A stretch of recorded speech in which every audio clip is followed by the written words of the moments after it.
Bom dia, meu amigo cliente, meu amigo reparador. Seja bem-vindo à Electric. Edeni que fala com vocês.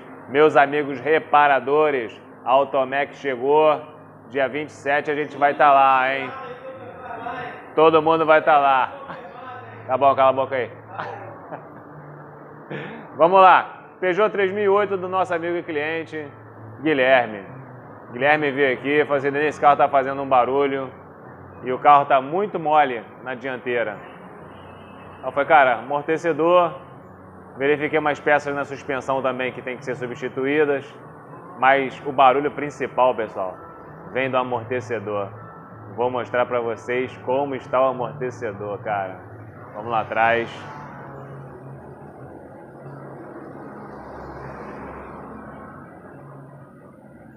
Aqui, o amortecedor tá na bancada aqui. Já não amortece mais nada, ó. Tá na mola. Ó. A frente do carro tá boba. E fora isso, ó a folga. Dá pra ver a folga aí? Dá pra ver aqui no meu dedo aqui.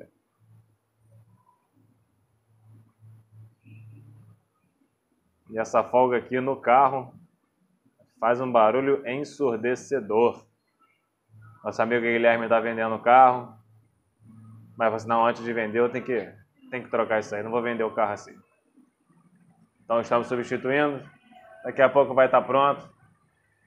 E essa é a dica que eu quero deixar para você, meu amigo cliente, meu amigo reparador. Suspensão é aqui na Electric. Um abraço e até o próximo vídeo.